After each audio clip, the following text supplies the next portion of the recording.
Rojbaş Çarpel Medya izleyicileri, siyasetin gündeminde bu hafta Mehmet Gül'le birlikte Kürdistan'ın parçalarındaki olayları değerlendirmeye çalışacağız.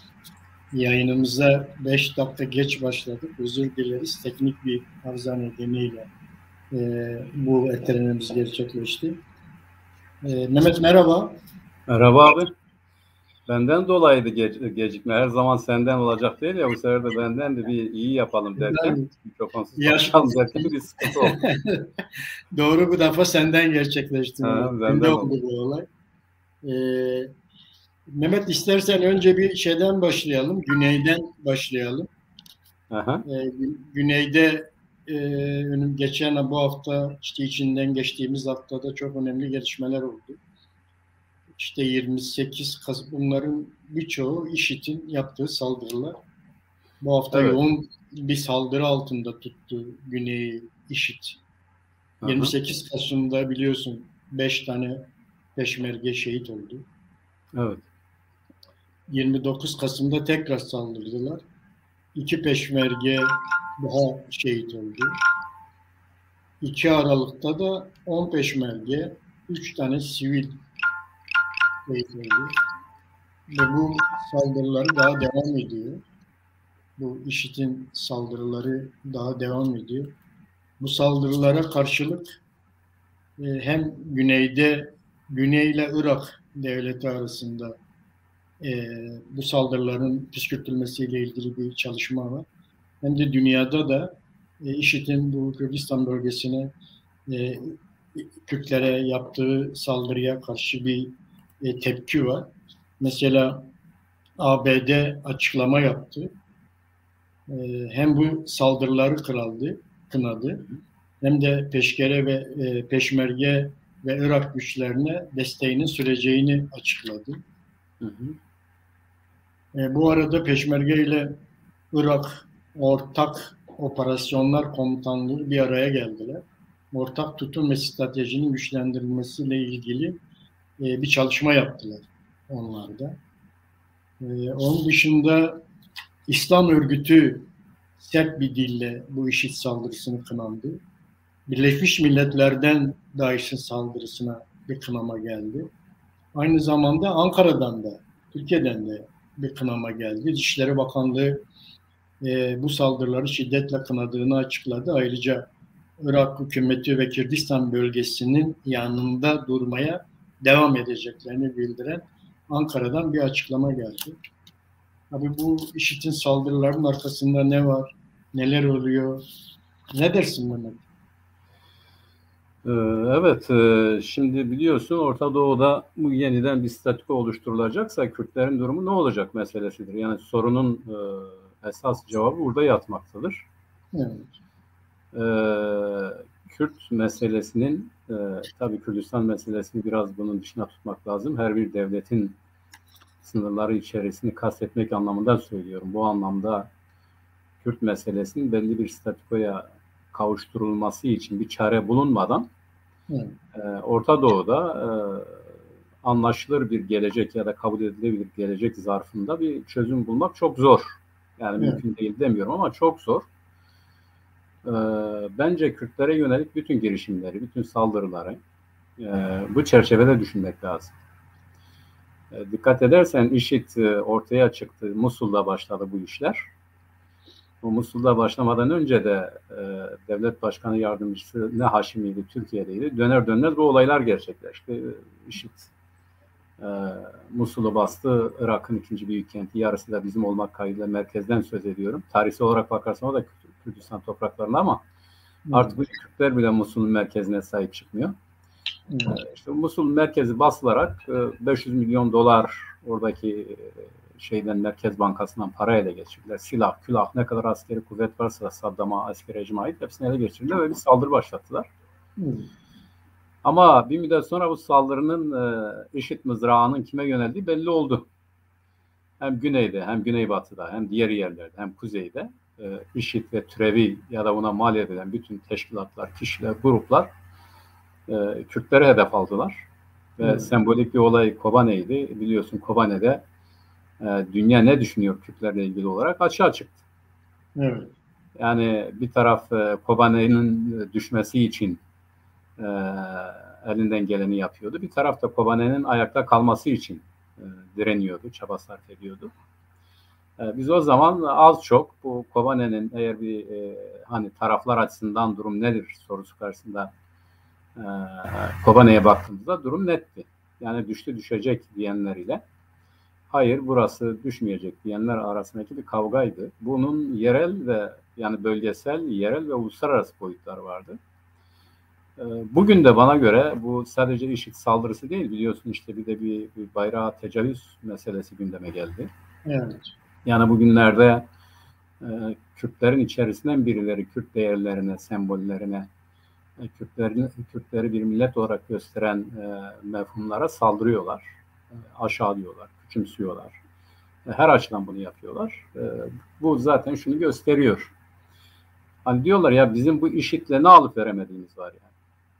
Yani gerçekten soruyorum. Yani IŞİD'in bu Kürtlerle ne alıp veremediği var. Yani şimdi IŞİD'in toprağını biz mi ele geçirmişiz? Yani o da benimdir. Hani Şam, Bağdat, Şam devleti diyorlar ya. Yani evet. Suriye ve Irak'ın IŞİD'in eline geçmesi önündeki engel biz miyiz? Hayır değil. Yani hiç bizimle bir alakası yok. Evet. Ama durup durduk yerde bunlar Irak ve Şam'da Irak, Şam İslam devleti olarak örgütleniyorlar ama birinci tehlike olarak da bizi görüyorlar. Yani bu biraz absürt değil mi? IŞİD'in davasıyla alakalı, İslam davasıyla alakalı işte biz İslam devleti kuruyoruz. O temelde hareket ediyoruz. Bütün Müslüman devletleri birleştireceğiz derlerken gerçekten bir aklı başına bir insan der ki ya Allah Allah bunun önündeki en büyük engel Kürtler mi? Hayır. Yani zorla her vesileyle IŞİD saldırısı bize yöneliyor. Bu şunu gösteriyor. Bana göre kimi devletler direkt olarak Kürtleri hedef alıyor. Bunu alırlarken kimi sebepler gösteriyorlar. Güneybatı'da olduğu gibi işte burası bizim etki alanımızdır ya da bu hareket bizim ulusal birliğimizi tehdit ediyor. Hani Amerika diyor ya bizim ulusal çıkarlarımızı tehdit edenlere karşı savaşıyor. Şimdi Türkiye'de bir ulusal çıkar tespit etti. Aynen şunu diyor, Amerika'nın varsa bizim de var diyor. Amerika buradaysa biz niye olmayalım? Bizim kapımızı diyor. Yani bu kadar açık pervasızca söylüyorlar. Bunlar açık saldırılar gerçekleştirdiler. Bu açık saldırılara gerekçe olarak gösterdikleri hadise yine Kürt meselesiydi. Yani Suriye'deki Kürt meselesinin kendi diledikleri gibi çözülmesi, daha doğrusu bastırılması, yok sayılmasıydı. IŞİD burada başarısızlığa uğrayınca kendileri girdiler. Bu açık olan bir şeydir. IŞİD'in Türkiye ile ilişkileri açısından sadece Türkiye ile değil yani daha farklı devletlerle ilişkisi açısından oldukça kabarık bir liste var. Oldukça çok delil var. Ve ben açıkçası Kürt kazanımlarına böyle tarif etmekte yarar var. Yani hem ulusal değerler açısından hem mevzi açısından hem silahlı kuvvetler açısından her neyse. Yani kendisini örgütleyen bir milletin bütün mefhumları açısından baktığımız zaman birincisi egemen devletler, bugüne kadar bu statükonun sahibi olan devletler açıktan saldırıyı tercih ettiler. Yani buna uygun bir uluslararası düzey de vardı. Çünkü saldırı süreciydi. Kim elinden ne geliyorsa yapıyordu. Yani İran Suriye'de açık açık vardı. Güney'de açık açık vardı. Gizli kapaklı bir olay değildi. Evet. Ancak belli oranlarda belli bir anlaşmaya doğru ya da statükonun sabitleştirilmesi için belli parametreler oturunca bunların da doğrudan müdahaleleri kalktı. Ya da zor oldu. Ya da bu devletler hayır artık o geride bıraktığımız zamanlardır. Biz bu koşullarda işi biraz soğutmaya çalışırken yeni sıcak girişimler istemiyoruz. Türkiye ve Rusya kapsamında ya da bu iki devlet göz önüne alındığında Suriye'deki ve Güneybatı'daki hadiseler açık olarak görülüyor ya da bunlar izlenince durumun bu olduğu anlaşılıyor. Örneğin Erdoğan Amerika'dan dönünce gireceğiz bir gece ansızın gelebiliriz, Putin'le görüştü falan ama olmadı. Yani olmamasının geçerli sebepleri var. Dünya devletleri yani dünyayı kontrol eden devletler Orta Doğu'da değişik çelişkilerinin hareketle belli bir soğumanın ama bu soğuma gerçekleştirir yani kesin bir çözüm değil. Belli bir soğutma sürecinin başlatılması için büyük oranda anlaşmış durumdadırlar. Bu anlaşma gereği de burada yeni sorunların çıkmasını istemiyorlar. Geçmişte direkt Kürtlere müdahale eden çevrelerin bu ortamda eskisi gibi hareket edemeyecekleri için bir takım paramiliter kuvvetleri kullanıyorlar. Yani Güneyde olduğu gibi, Güneybatı'da da böyledir. Burada paramiliter kuvvetler işte başında IŞİD geliyor. Hatırlarsan bu IŞİD'in tasfiye edilmesiyle beraber Trump ne dedi? İşte şu kadarını bunlar alsın ya da ne olacak bunlar falan. Türkiye hepsini aldı. Biliyoruz bunu zaten. O zaman işte onların başındaki adam yakalandı, öldürüldü. Her neyse öyle dediler. Öyle midir değil midir onu da bilmiyoruz. Yani Bin Laden'den tutalım da bu neydi bu IŞİD'in başındaki adama kadar tamam bu oldu şu oldu ama ortada öyle bir somut bir delil de yok yani. Gerçekten bunlar imha edildi, tutuklandı mı, götürüldü mü, ne oldu, ne bitti onu bilmiyoruz. Fakat bunların elinde bir rezerv kuvvet her zaman duruyor, bırakıyorlar. İşte bu bana göre peşmergelere yönelik saldırı, bayrağa saldırı, Kürt değerlerine saldırı. Bu çerçevede düşünmek lazım. Giderek pekişen bir Kürt varlığının daha fazla ilerlememesi için, belli sınırlar içerisinde hapsedilmesi için, kendilerine güveni kırılması için doğrudan yapamadıkları olayları bir takım kuvvetlere, paramiliter güçlere, gayrimeşru güçlere yaptırarak bizi durdurmaya, sindirmeye, geri adım atmaya zorluyorlar. Ben böyle yorumluyorum açıkçası. Yani IŞİD bunu yaptı diye yorumlamak tamam, görünür odur. Bu bile şey değildir ama ben biraz daha farklı düşünüyorum bu konuda. Yani gerisine bakmak lazım.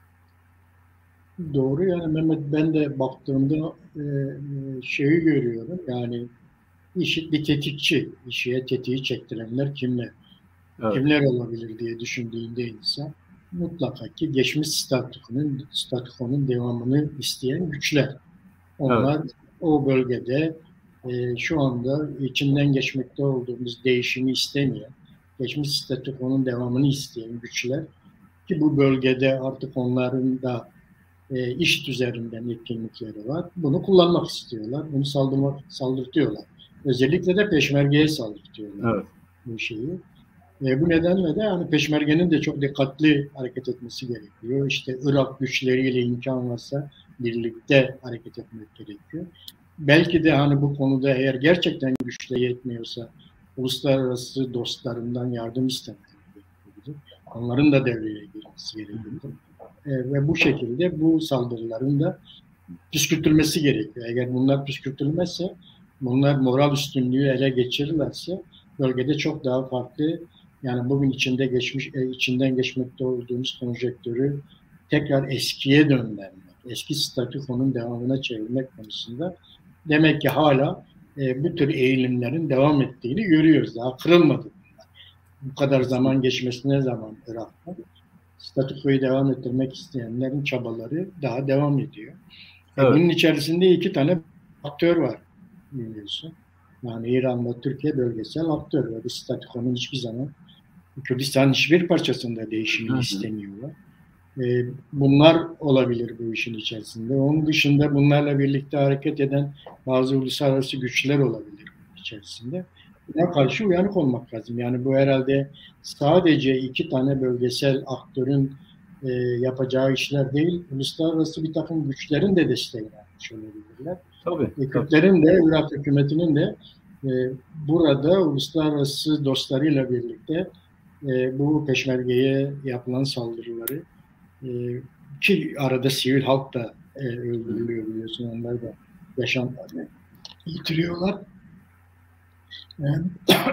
Bunları püskürtmek gerekiyor. Şu ana kadar moral üstünlük şeydeydi, Kürtlerdeydi, peşmergedeydi. Bunu kırmaya çalışıyorlar. Evet. Mutlaka bunun bir önlemini almak gerekiyor diye düşünüyorum ben. Doğrudur. Fakat şimdi şöyle bir şey var abi. Mesela biraz da böyle konuyu genişleterek düşünelim.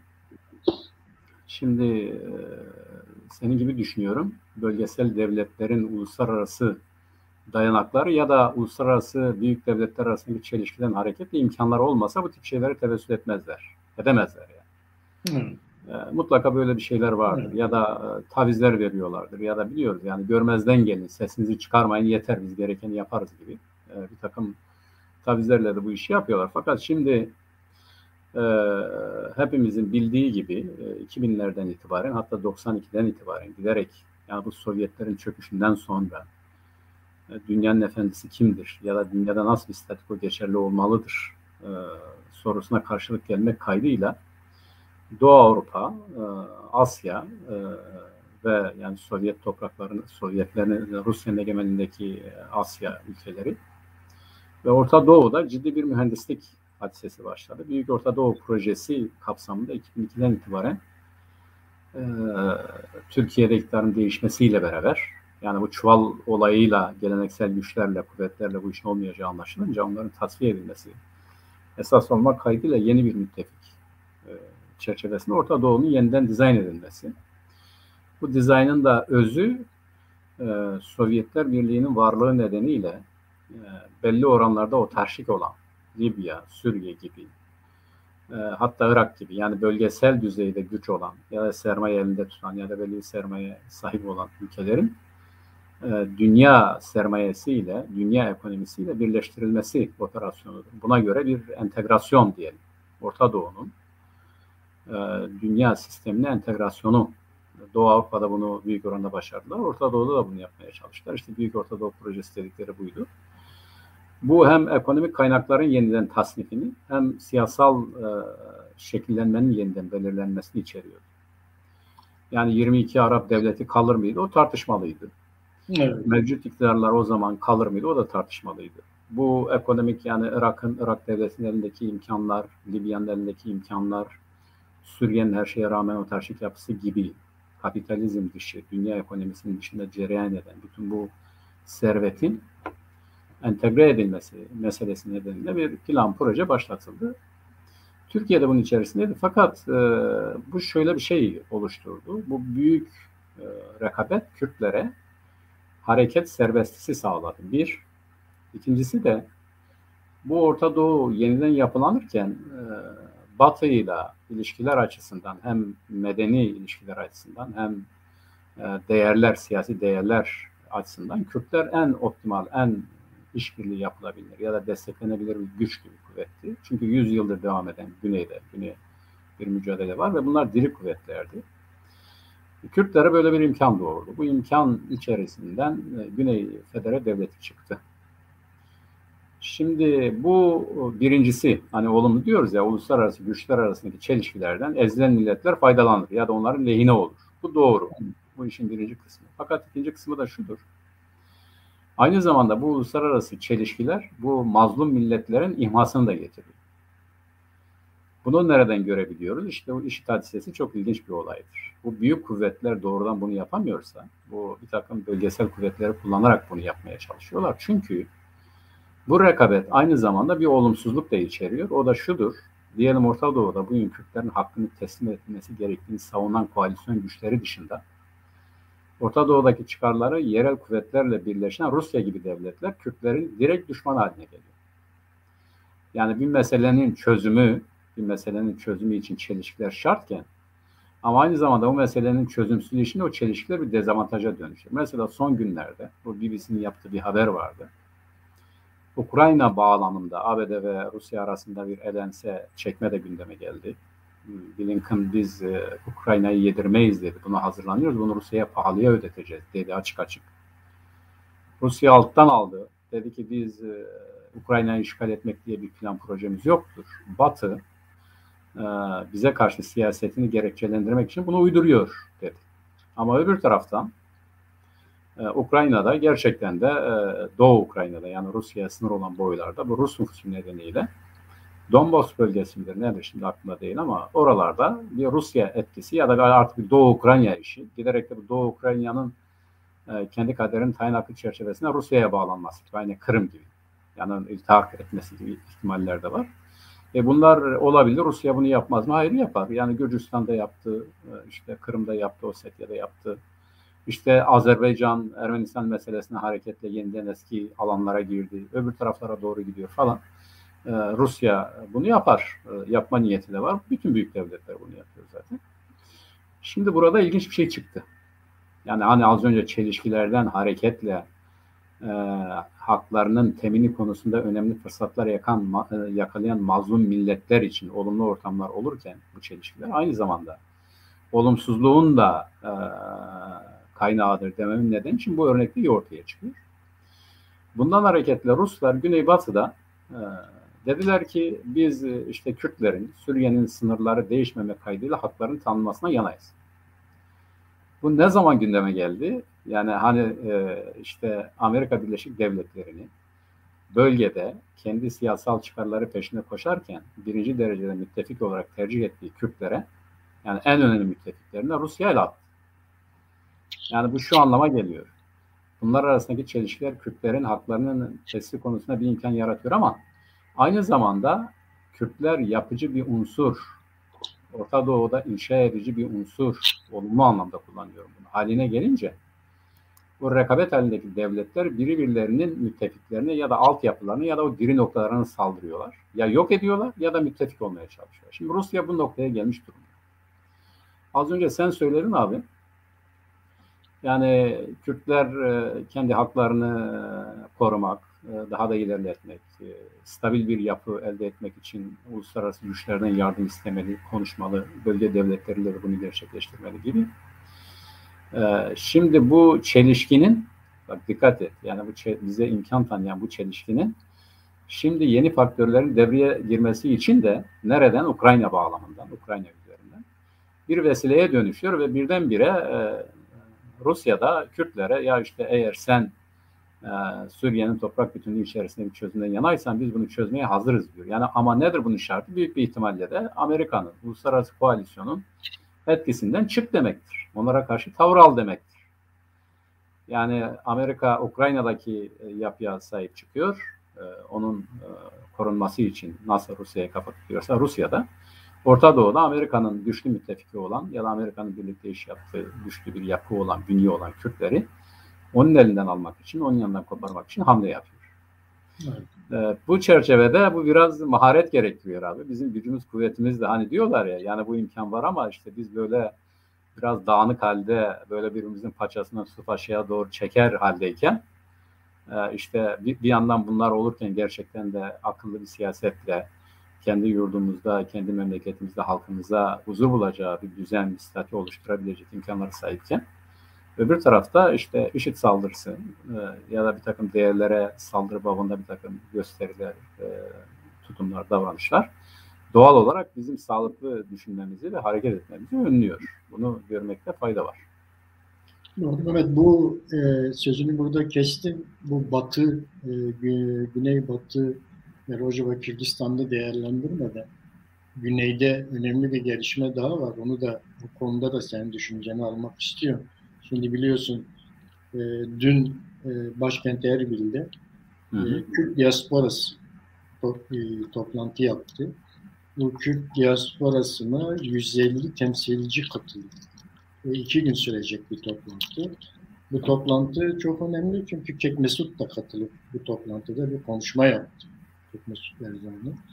O da konuşmasında ilk bazı konulara dikkat çekti. Konuşmasında diyor ki biz savaş istemiyoruz ve bizim kimsenin toprağında gözümüz yok diyor. En dikkat çekici şeylerinden, vurgulamalarından biri buydu. Bir de her parçada Kürt milleti davasının barış ve demokrasi içinde çözülmesini istiyoruz. Buna vurgu yaptı. Bir de işte diasporadaki Kürtlerin bulundukları devletlerde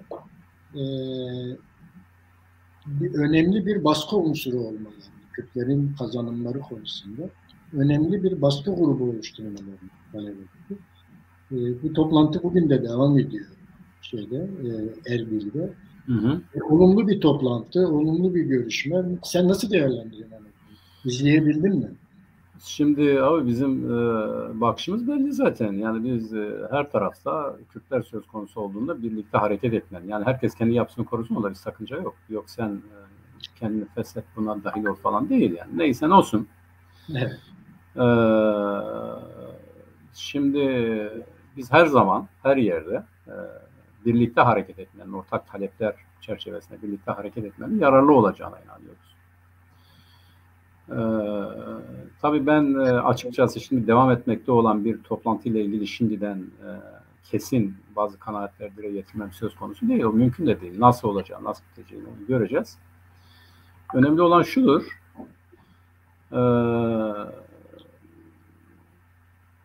Bizim taleplerimiz, isteklerimiz çerçevesinde cereyan eden her şey olumludur. Biz isteriz ki, yani zaman zaman şöyle algılanabilir, işte parçacı siyaset ve benzeri, bu işin doğasında olan şeylerdir ama her parçadaki siyasi hareketler genel çıkarlar çerçevesinde hareket ederlerse hareket etmeleri, daha doğrusu davanın doğası gereğidir. Bu anlamda biz Güney'in uluslararası düzeyde Kürtlerin, Kürt haklarının, Kürdistan'ın menfaatlerinin savunulması bakımında hareket etmesini olumlu buluyoruz. Her bir parça için bu geçerlidir. Her bir parça diasporada nereli olduğuna bakmadan, ne yaptığına bakmadan birlikte bütünsel bir bakışla Kürtlerin çıkarlarını bulundukları devletlerde savunması, dile getirmesi, dayanışma içerisinde hareket etmeleri olumlu bir yaklaşımdır. Biz tabii buna hizmet etmesine bakarız. Yani şöyle düşünmemek lazım. Biliyorsun bizim diasporada da henüz istediğimiz düzeyde bir gelişmemiz söz konusu değil. Kimi çabalar vardır. Bu çabalar çeşitli kaynaklardan ileri geliyor. Bu çeşitli kaynaklardan ileri gelen bu çabaların hepsi kıymetlidir, değerlidir. Yeter ki bizim ortak menfaatleri dile getirsinler. Bu ortak menfaatler çerçevesinde adım atsınlar. Bu yolda da hani klasik tabir var ya, taş üstüne taş koyan kim olursa olsun biz destekleriz. Bu konuda elimizden gelen destek neyse, elimizdeki imkanlar nasıl kullanılmaya müsaitse bu şekilde hizmet ederiz. Zaten o bizim de görevimiz. Yani bunu bir başkasından bekleme diye bir olay söz konusu değil. Bizim de görevimiz olduğu için bunu söylüyor. Açıkçası devam etmekte olan bir olaydır, olumludur. Önemli olan Kürtlerin genel çıkarları çerçevesinde bir adım olmasıdır, buna vesile olmasıdır. Tabii biz Kekmesut'la şu konuda aynı fikirdeyiz. Biz her tarafta, her yerde, bütün dünyada, nerede olursa olsun barışçıl, demokratik bir yaklaşımla bu meselenin çözümünü istiyoruz. Kavgaya, gürültüye gerek olmadan barışçıl çerçevede bu meselenin, Kürt meselesinin çözümünden yanayız. Kekmesut da bu çerçevede zaten konuşmuştur. Bu bizim siyaseten zaten kuruluşumuzdan itibaren savunduğumuz barışçıl demokratik çözümden yana olan bir siyasi parti olarak biz bütün dünyadaki Kürt meselesinde, Kürtlerin haklarının tanınması konusunda da bu yöntemin esas alınması gerektiğini, uluslararası düzeyde hangi devlette yaşıyor olursa olsun bütün Kürtlerin de bu çerçevede hareket etmesi gerektiğine inanan bir siyasi hareket, bir siyasi partiyiz. Bakacağız, göreceğiz. Ama Kekmesut'un dile getirdiği prensipler çerçevesinde hareket etmenin bütün Kürtler açısından yararlı olacağına inanıyoruz. Bu zaten bizim siyasi belgemizde de, kuruluş belgemizde de esas olarak belirttiğimiz, öne çıkardığımız bir husustur. Şimdilik bunları söyleyeyim abi, bu Erbil'deki toplantıyla ilgili. Evet. Oraya ben bir ekleme yapayım Mehmet. Biliyorsun işte eski bir paradigma vardı. İşte uluslararası devletler, uluslararası güçler dünyada artık sınırların, devletlerin sınırlarının değişmesini istemiyorlar. Evet. Ve buna engel oluyorlar gibisinden bir paradigma vardı. Bu paradigma Balkanlarda ve Sovyetlerde yıkıldı. Şimdi bir de Orta Doğu'da var. Orta Doğu'da da bu paradigmayı yapan bir tek Güney Kürdistan. Evet. Şimdi eğer olabilirse belki bir de Suriye olacak. Yani bu paradigmanın ortadan kaldırılışının ve yeni paradigmanın savunulmasının diaspora için çok büyük önemi var. Gerçekten diasporada Kekmesut'un dediği gibi yani diasporadaki Kürtler birlik içerisinde, beraberlik içinde her parçadaki Kürtlerin kazanımı konusunda bulunduğu devletlerde birer baskı grubu oluştururlarsa bunun da Kürtlerin lehine gelişimi sağlanabilir diye düşünüyoruz. Evet, evet doğru. Bunların şeyinde yani Güney Kürdistan'da bu gelişmeler olurken tabii Güneybatı çok önemli şu anda. İşte Güneybatı bir statün, Güneybatı Kürdistan, Rojava bir statünün eşiğinde. Bu açıdan da orada farklı bir denge var. Yani bir taraftan İngilizce var, ABD var, bir taraftan da Rusya var. İkisi de güç olarak oradalar ve Kürtlerin hem ABD ile hem Rusya ile ilişkisini bozmadan, onlarla çok karşı karşıya gelmeden çok akıllı bir siyaset izlemek gerekiyor. Bunu yaparken de birlik içerisinde gerekiyor. Beraber hareket etmek gerekiyor ki yani hem Rusya'ya hem ABD'ye bir şey verebilsin, bir güven verebilsin. Kürtlerin dağınık hali ne ABD'ye güven verir ne de Rusya'ya güven verir. Onlar birlikte hareket ettikçe ancak onlar da güven duyabilirler bunlarla bir takım sözleşmeler yapmak, anlaşmalar yapmak konusunda. Bununla ilgili tabii çok gelişmeler var şeyle ilgili. Rojava ile ilgili, Güneybatı Kürdistan'la ilgili. Bir defa Rusya'nın Dışişleri Bakan Yardımcısı ve Putin'in Orta Doğu, Kuzey Afrika özel temsilcisi Bogdanov var. Bu Bogdanov 1 Aralık'ta Güney Kürdistan'a geldi biliyorsun. Evet. Güney Kürdistan'a geldi ve Mesut Barzani ile önce bir görüşme yaptı. Ve Bogdanov Enekese ile yapılan görüşmelerden biliyorsun Enekese de gitmişti oraya. Ondan da biraz söz ederiz biraz sonra. Bogdanov yaptı, Mesut Barzani ile görüştü ve o görüşmede Enekese ile yaptığı görüşmeler hakkında Mesut'a bilgi verdi. Artı Neçirvan Barzani de Kürtlerin sorunlarının Suriye içinde çözülmesi ve Kürtlerin bir anlayış içerisinde hareket etmeye gerektiği konusunda o da o görüşmeden sonra bir açıklama yaptı.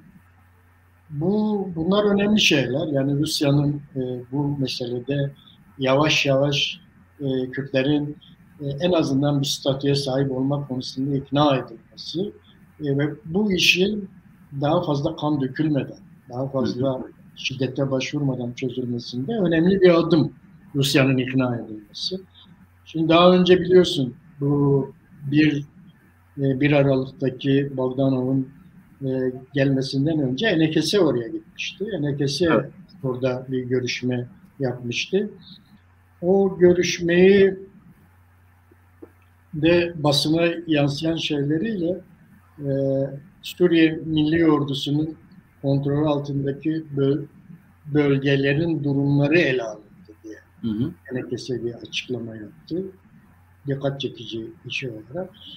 Bir de Rusya'dan Suriye'nin yeni anayasasında Kürt meselesinin çözümünün göz önünde bulundurması gerektiğini belirtti. Bu Cenevre'deki çok da başarılı olmayan bir çalışma vardı. Rusya tabii burada önemli bir aktör.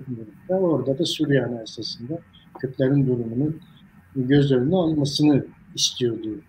Enekeselerin Rusya'da yaptığı görüşmelerinden sonra yapılan açıklamada. Daha sonra da de gitti. SDG'li İlhan Ahmet de oraya gitti. İlhan Ahmet o da oraya gitti. O görüşmeyle ilgili olarak da Rusya Dışişleri Bakanlığı bir açıklama yapmıştı. O biraz dikkatimi çekmişti benim.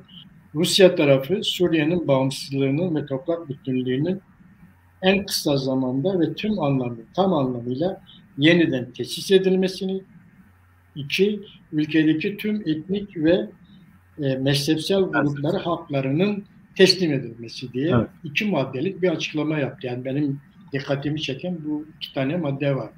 Yani bir tanesi Rusya'nın Suriye'nin bağımsızlığının ve toprak bütünlüğünün korunması anlamında açıklamaydı. Rusya bu konuda biraz hassas davranıyor gördüğüm kadarıyla. İkincisi de ülkedeki tüm etnik ve mezhepsel grupların haklarının teslim edilmesi anlamında. Ve bunu biraz daha açmak gerekiyor. Yani bunu söylerken ne demek istediğini anlamak gerekiyor. Sen bu görüşmeleri izledin herhalde. Evet, nasıl izledim. Tabii onun az önce anlattığım kısmı da. Bu gelişmelerle ilgili. Evet. Tabii ki izliyoruz abi. İşimiz o, gücümüz o. Şimdi yalnız az önce anlattığım kısmıyla ilgili BBC bununla ilgili geniş bir haber yorum yaptı. Bu Ukrayna meselesinin ne diyelim? Neden Rusya böyle biraz daha Kürt tarafına yaklaşır bir hale geldi? İşte bu gizem Ukrayna'da yatmaktadır. Evet. Uluslararası koalisyon gücünün, yani Kürdistan'daki uluslararası koalisyon gücünün başta ABD olmak üzere Rusya'nın Ukrayna siyasetine, Ukrayna'daki girişimine sert cevabı neticesinde Rusya'da Kürtlerle biraz daha sıcak ilişki kurmanın iyi olacağını düşündü.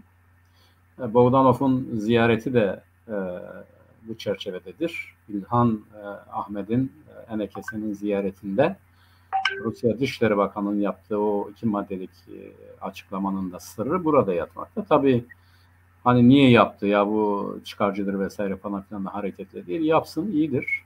Rusya'nın da Kürtlerin haklarını teslim etmesine büyük önem vardır. Bu açıklama olumludur. Yani kendi çıkarlarından hareketle, zaten öyledir. Uluslararası siyasetin hepsi kendi devlet çıkarlarından hareketle tezahür ediyor. O devletlerin çıkarlarını ifade eden girişimlerin bizimle ne kadar ortaklaştığı önemlidir. Yani bugün Amerika Birleşik Devletleri güneyde, güneybatıda her neyse, hani bizim kaşımıza gözümüze hayran olduğu için değil. Orta Doğu'nun şekillendirilmesinde bizim gibi bir gücün, inşacı bir gücün olması onun menfaatlerine de, onun için bizimle beraber hareket ediyor. Bizim yanımızda görünüyor.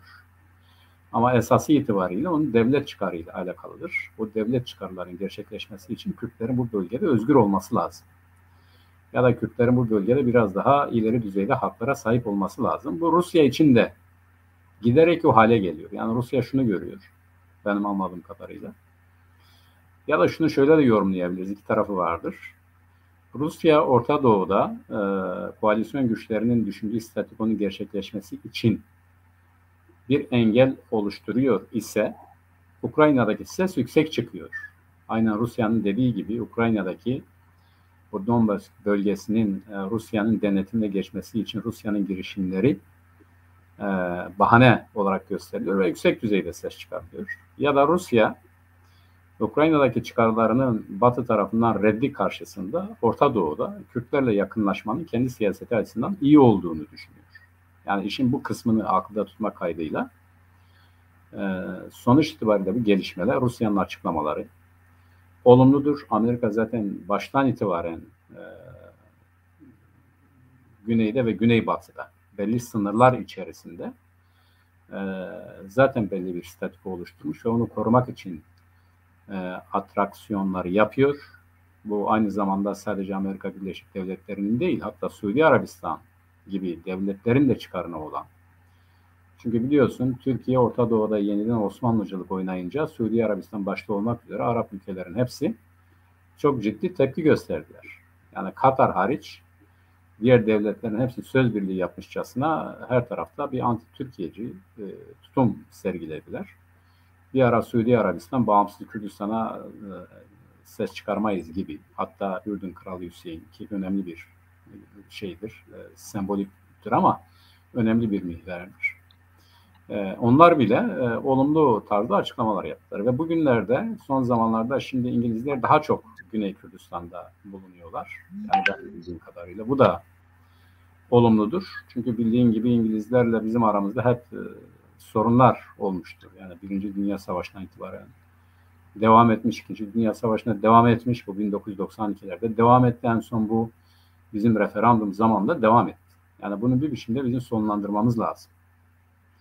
Kürtlerin yeryüzünde herhangi bir devletle düşmanlık yapabilecek lüksü yoktur, olmamalıdır. Bunlar bizim canımızı sıksa da bu yeryüzünde yaşıyoruz, bunlarla birlikte yaşıyoruz. Bir biçimde kendimizi güvence altına alabilecek şartların tesisi için herkesle iyi kötü bir ortak zemin bulmamız lazım, yaratmamız lazım. Bu anlamda Rusya'nın tutumunu ben olumlu görüyorum. Yani hani kendi çıkarından hareketle de yapmış olsa, kendi siyasetini genişletmek için de yapmış olsa, bu bizim haklarımızla ifade ediyorsa olumludur. Bunu daha da genişletmek lazım. Belki bunu belli bir anlaşmaya bağlamak lazım. Cenevre'de sen de belirtmiş olduğun gibi Birleşmiş Milletler'in düşündüğü çerçevede olumlu bir gelişme olmadı.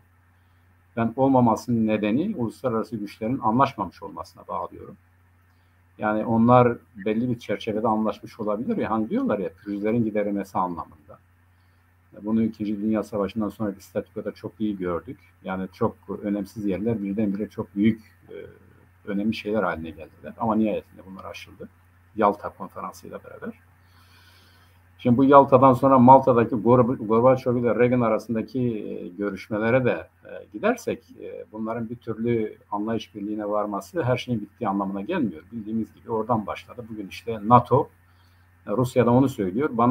Beni yok etmek için plan proje oluşturuyor NATO. Bu NATO İstişare Komisyonu'ndan da çıktı Rusya, bildiğim gibi. Yani burada hep benim aleyhime işler gelişiyor. Ben dikkate alınmıyorum gibi.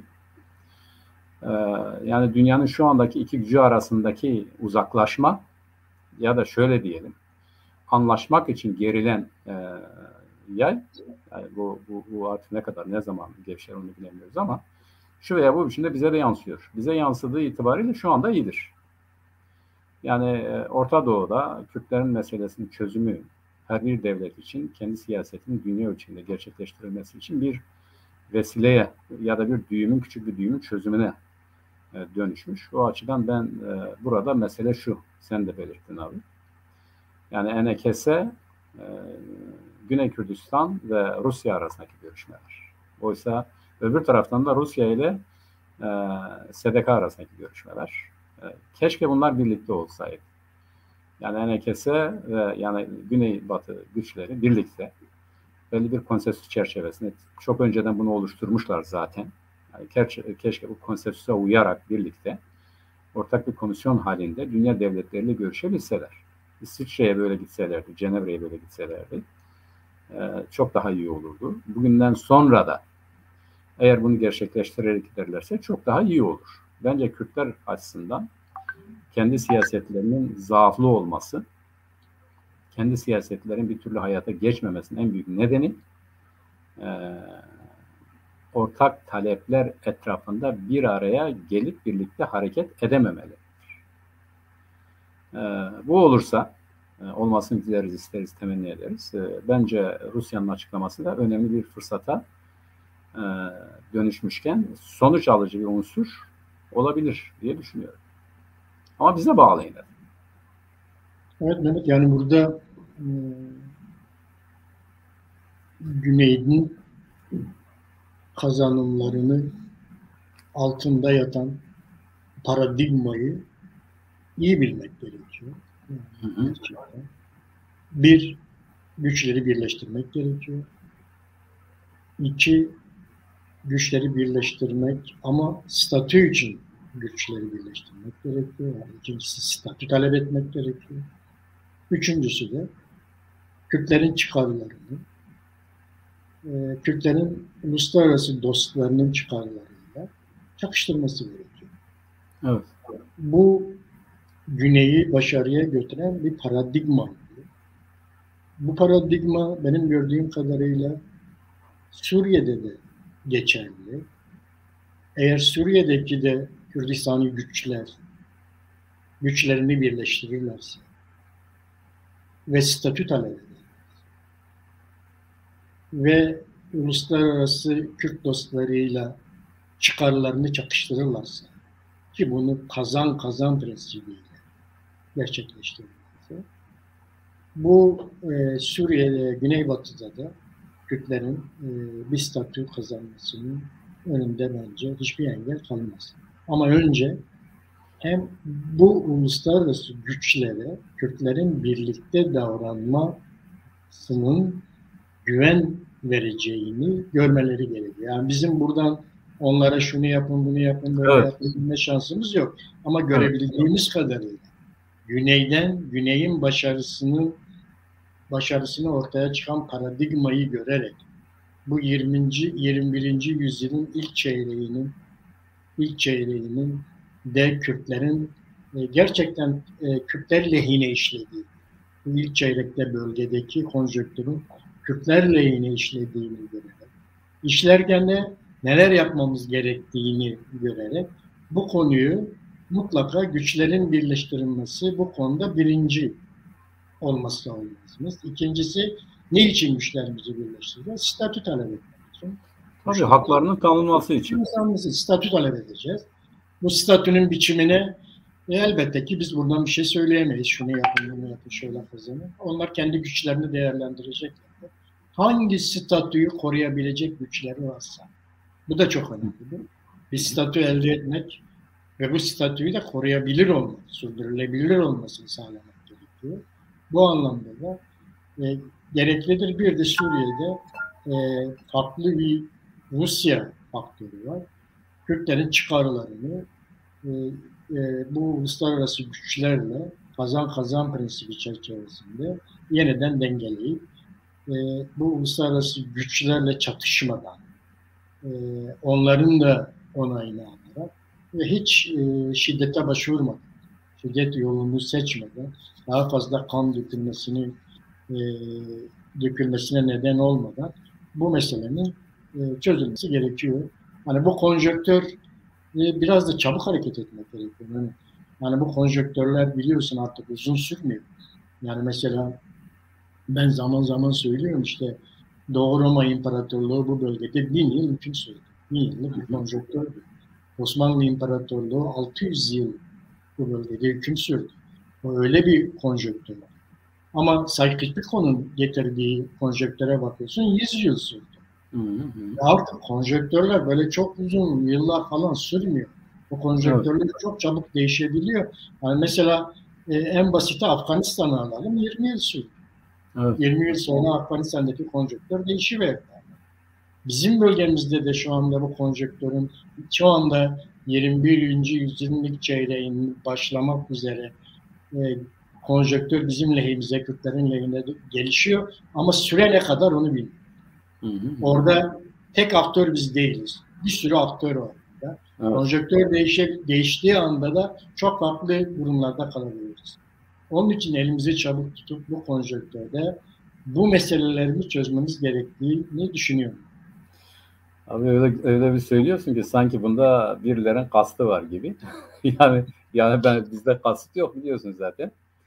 Şimdi tabii bunu doğru yani nihayetinde bizim elimizde olan bir şey. Yani Kürt siyasetinin hani Kürt halkı demeyeyim Kürt siyasetinin elinde olan bir şey. Fakat bizdeki bu siyasi tecrübe çok az. Bak Güney'de bu siyasi tecrübe nispeten uzundu. 45'lerden itibaren artık görülür bir güce kavuşmuştu.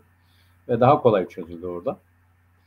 Şimdi dikkat et, Güneybatı'da işte 2000'lere kadar ciddi bir şey yoktu. Konjonktürün oluşmasıyla beraber bir kuvvet çıktı. Yani konjonktürün faydası bu. Fakat o konjonktürden gereğince yararlanıp sonuçlandırmak da siyasal tecrübe işidir. Güneybatı'da var mı siyasal tecrübe? Yok. Yani mesela kaç tane kadro sayabilirsin? Kaç yaşındadır bu hareket? Bu hareketin toprağa düşmüş, yani ömrünü tamamlayarak toprağa düşmüş kaç tane öncüsü vardır? Henüz yok. Bu tecrübesizlik büyük bir tecrübesizlik. Bir. İkincisi, hani diyoruz ya biz de gerçekçi olalım. Mesela konuştuğumuz zaman diyorlar ki sen söyledin neyi savunabiliyorlarsa onu istesinler. Diyorlar ki ya biz şu şartlarda yani kendilerinin ifade ettiği bir şeydir. Yani birebir görüşmelerden çıkan bu şartlarda biz bölgesel özellik dışında fazla bir şey isteyemeyiz yani. Bu kuvvet yok zaten. Yani fazlasını talep edebilecek. Zaten biliyorsun önemli ölçüde Kürt nüfus göçertildi, boşaltıldı oralar.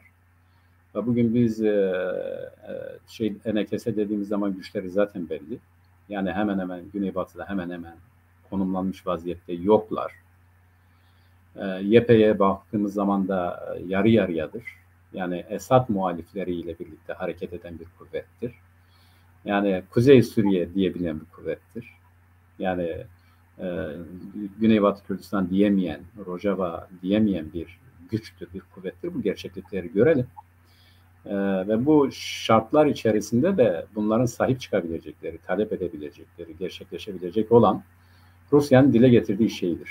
Yani Suriye'nin toprak ve siyasal birliği içerisinde kültürel haklar, yerel özelliklerdir. Rusya buna alışmış bir devlet. Dikkat edersen Rusya'da bugün milletler bazı federasyonlar var, özel bölgeler var.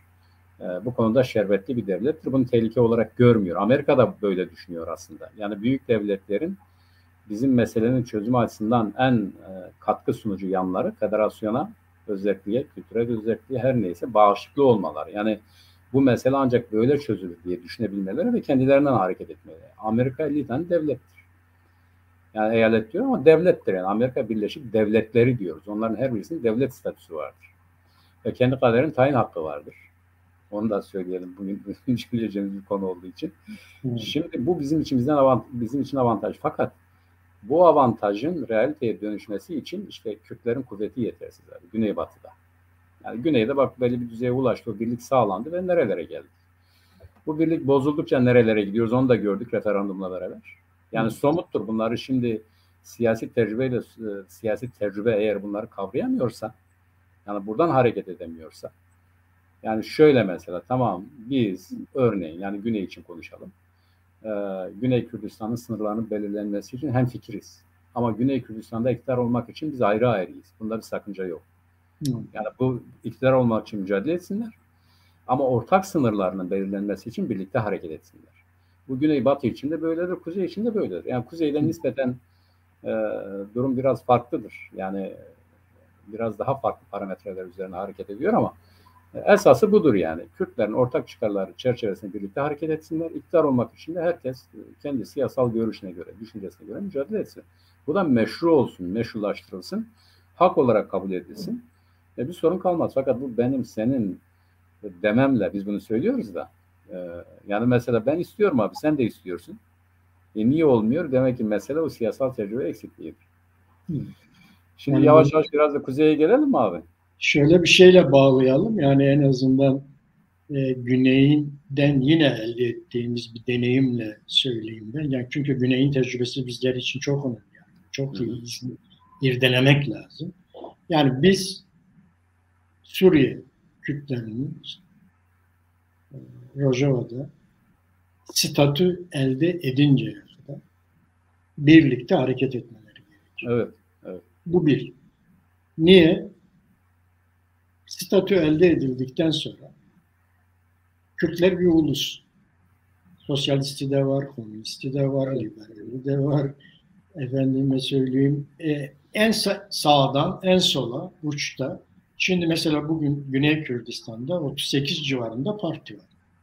En sağından Komünist Partisi'ne kadar parti var. Dindarına kadar var. Evet. Ne zaman oldu? Statü elde edildikten sonra. Yani saha oluşturulduktan sonra iktidar mücadelesi. Sahayı oluşturmadan iktidar mücadelesini vermek güçleri böler. Biz statüye kadar birlikte hareket edeceğiz. Statü elde edildikten sonra da iktidar mücadelesi vereceğiz. Evet. O ayrı bir mesele.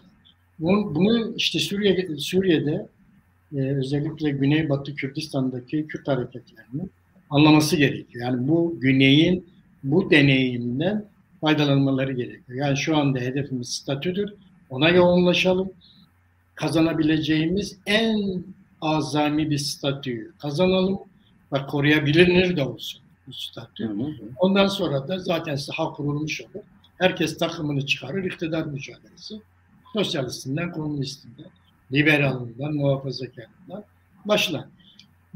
Bu çok önemli bir bence bir paradigma, Güney'den ders alacağımız bir paradigma. Saha oluşturmadan, elbette ki biz saha oluşturmadan da sosyalistlerimiz var, komünistlerimiz var. Olacaktır da bunlar. Bunların bir parti altında olmaları da gerekmeyebilir. Her zaman olmaz mı? Tabii. Farklı düşüncelerdir. Ama ortak hedefe yürümelerinin önünde bir engel yok. Evet. Yani statüdür bu hedef. Koruyabilecekleri en azami statü neyse ona ulaşmanın yolu güç birliğinden geçer. Gücü birleştirmek gerekiyor. Evet. Aynı şey buradan gelelim kuzeye. Evet. Kuzeyde de aynı şeyi biz savunuyoruz. Diyoruz ki statüye kadar birlikte hareket edeceğiz. Biz bir ulusuz. Bizim sosyalistimiz, komünistimiz, liberalimiz, muhafazakarımız da var. LBGT'limiz de var. Madem ki bir ulusuz, bunda bir problemimiz yok. Ama bizim ortak hedefimiz eğer statü ise bu statü için birlikte hareket edeceğiz. Statü hareket ettikten sonra zaten partiler kendi aralarında iktidar mücadelesi verirler. Bugün Güney'de olduğu gibi. Halk kime teveccüh ederse, halk kimi seçerse o gelir o ülkeyi yönetir. Bu anlamda değerlendirdiğimizde Kuzey'de de bu birliği sağlamak için büyük bir çaba var. Yani en azından. Ama şöyle bir şey var Mehmet. Yani ben şöyle bir formülle doğru çıkıyor. Diyorum ki ya bu Kürtler oy veriyorlar Kuzey'de. Yani kime oy veriyorlar? İşte HDP'ye oy veriyor, AKP'ye oy veriyor. Ama Kürtlerin oyları Kürtlerin kazanımına dönüşmüyor. Ne yapalım Mehmet? Şimdi valla yeniden öyle bir süreçteyiz. Bu biz de zaten biliyorsun abi daha çok bu Türkiye'nin yeniden kanunileşme sürecine öyle diyelim. Yani Cumhur hükümetiyle beraber kanuni olmaktan da çıktı Türkiye Cumhuriyeti Devleti. Yani kendi kanunlarına da uymuyor artık. Yok.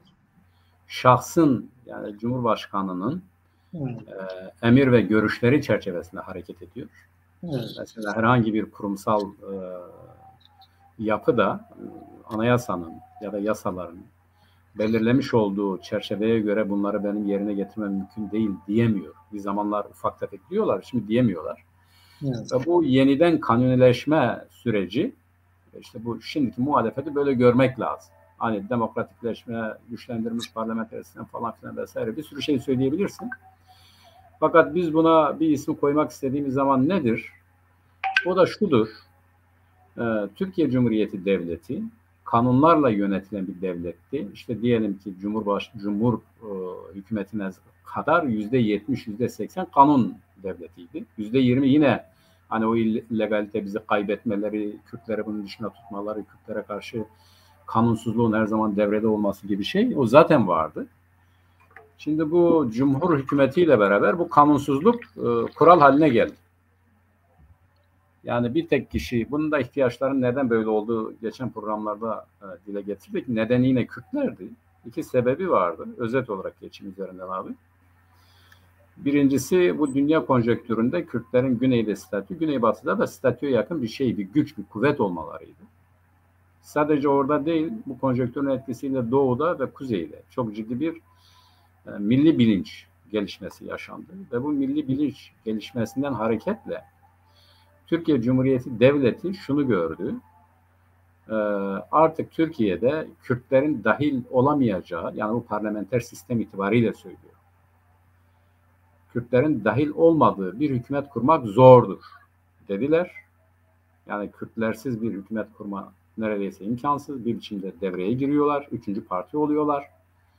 Bu üçüncü parti oldukları zaman da hükümeti kuracak partiyle de mutlaka ortak olmaları lazım.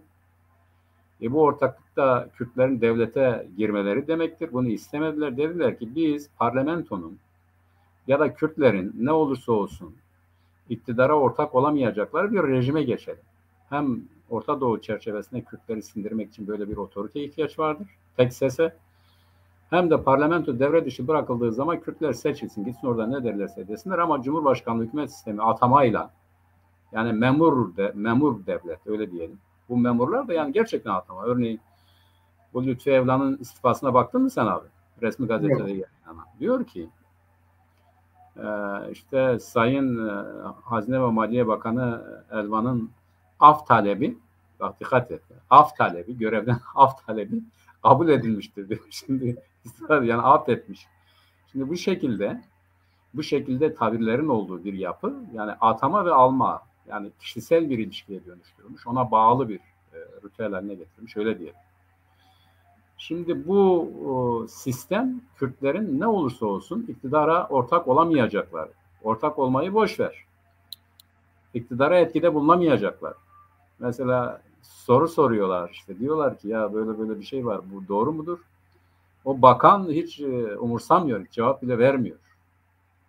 Yani herhangi bir konuda, herhangi bir soruya cevap bile vermiyor. Buna tenezzül edilmiyor. Atanmışlar, seçilmişlere parya muamelesi yapıyor. Şimdi bu rejime geçilmesinin nedeni, tırnak içerisinde söylüyorum ama onlara göre açık söylersek Kürt tehlikesiydi. Kürtler artık iktidara ortak olabilecek bir düzeye eriştiler. Son günlerde Pervin Buldan'ın, Sayın Mithat Sancar'ın da biz iktidara ortak olacağız demelerinin sırrı bu. Yani diyorlar ki geçmişteki parlamenter sistemde biz iktidar olmaya hak kazandık, ortak olmaya hak kazandık. O rejim kabul etmedi, Cumhurbaşkanlığı sistemine geçti. Bu tutmadı. Şimdi güçlendirilmiş parlamenter sisteme dönüyoruz. Ne olursa olsun şu veya bu biçimde artık bizim iktidara ortak olmamıza rıza gösteren bir koalisyon var. Biz o koalisyonun parçasıyız. Bunu söylemeye getiriyorum. Şimdi Kuzey'de de bana göre abi biz bir müddettir söylüyoruz, anlatıyoruz. Yani bu demokratikleşme ya da güçlendirilmiş parlamenter sistem HDP eş genel başkanlarının izah ettiği gibi midir? Yoksa gerçekten tamam bir ihtimal olarak bunu göz önüne alalım ama encamı nedir? Bunun doğrusu nedir? İşte bu konuda Seninle beraber kaç program yaptık abi? Bir, Sayın Özlem Gümüştaş'la yaptık. SYKP eş genel başkanı ile yaptık. İki, yani politik yön itibariyle. Evet. Ondan sonra Sayın Mesut Yeğen'le yaptık. Onun 2 makalesinden hareketle yaptık. 2 makalesi de güzeldi. Yani evet. Yani bizi düşünmeye sevk eden makalelerdi. Sorular ortaya koyuyordu ve yollar gösteriyordu, ihtimallerdi ama sonuçta da diyordu ki azın azıdır yani bu beklentiler. Yani Kılıçdaroğlu'nun dile getirdiği beklentilerin gerçekleşmesi nedir dediğimiz zaman da yine bir bilim insanı gibi ya fazla beklentiye girmeyin diyordu. O işin bu kısmını söylüyordu. Sonra Cuma Çiçek'le, Sayın Cuma Çiçek'le görüştük.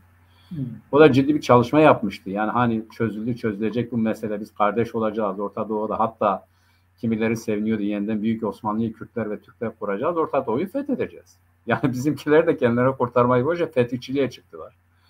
Yeni Osmanlıcılarla beraber biz yine Orta Doğu'nun en büyüğü olacağız. Yani böyle bir şey olabilir mi? Yani düşün, yani köle olan bir milletin, sömürge olan bir milletin evlatlarının böyle bir şey düşünmesi ne kadar adaletli bir şey dersen işte ortadaydı. Neyse. Sonra Nesrin Hanım'la yaptık bir program. O da bu yüzleşme çerçevesinde ciddi bir çalışma yapmıştı. Cuma Çiçek de çözüm sürecinin girdisi çıktısıyla beraber bir tahlil yapmıştı. Bunların hepsinde okunması gereken çalışmalar yakın dönemde. Ve sonuçta nereye gelmiştik abi? Hep beraber demiştik ki, yani onların Sayın Cuma Çiçek'in görüşü de öyleydi. Yani buradan bir şey çıkmaz anlamında bir şey söylemiyorum ama bu gündeme getirilen şeyler Kürtlerin iktidar mücadelesinde nasıl istikamda bir taş olarak nasıl duvara yerleştirileceği meselesiydi. Yoksa gelecekte Kürtlerin haklarında tanınabileceği, Kürtlerin isteklerinde karşılanabileceği bir olay söz konusu değil ve güzel bir şekilde de demiştik ya, Kürtler Türklerin verdiğine razı değil, Türkler de Kürtlerin istediğine razı değil. Yani özeti buydu Cuma Hoca'nın şeyinden. Yüzleşme ile ilgili Nesrin Hanım'ın çalışmasında da şuydu, ya bu asla yüzleşmez yani. Yani bu yapısal bir bünye haline gelmiş, bir kasta dönüşmüş. Ve Türklüğün kendisini ifadesi Kürt düşmanlığı üzerine kurulu. Yani Kürtler çekersen o kendisini tarif edemiyor. Bırak yani bize. Yani Kürtler olmasın, işte Türkiye Cumhuriyeti Devleti'nde de tarif edemiyoruz. Yani tek devlet, tek millet, tek bayrak, tek vatan birdenbire içi boş bir çuvala dönüyor ve çöküyor. Yani bu tek devlet, tek millet, tek bayrak, tek vatan, eğer Kürtler, onlara göre Kürt mevhumu ve tehlikesi varsa bir anlam taşıyor. Ona karşı oluşturulmuş bir şeydir. Onu da orada gördük. Peki niye böyledir? Bak, bu bir miting düzenlediler Mersin'de. Bunu artık şey olarak görmek lazım. Bu muhalif kesimlerin gerçekten de büyük bir mitingdi. İzledin mi sen bilmiyorum abi Mersin'deki mitingi. İzledim. Yani ciddi bir kalabalık vardı. Bu ciddi kalabalık artık bu iktidarın gitmesi için eğer sandık ortaya konursa nereye yöneleceğini gösterdi.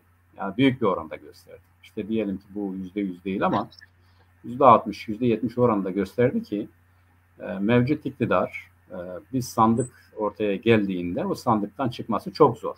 Mümkün değil demiyorum. O zamana kadar ne olur bilemeyiz ama fakat şu andaki psikolojik yapıya göre, kitle psikolojisine göre o sandıktan çıkamayacakları bellidir. Fakat ne diyor bu kitle? Yani bu iktidarın gitmesine evet diyor ama gelecek olan nedir, ona ne diyor? Bizim meselemiz bu. Yani Kürtler açısından mesele bu. Orada biz acil talepler programımızda da belirttik. Yani çok önemli parametreler var bugün kabul edilmesi gereken, ilk anda kabul edilmesi gereken.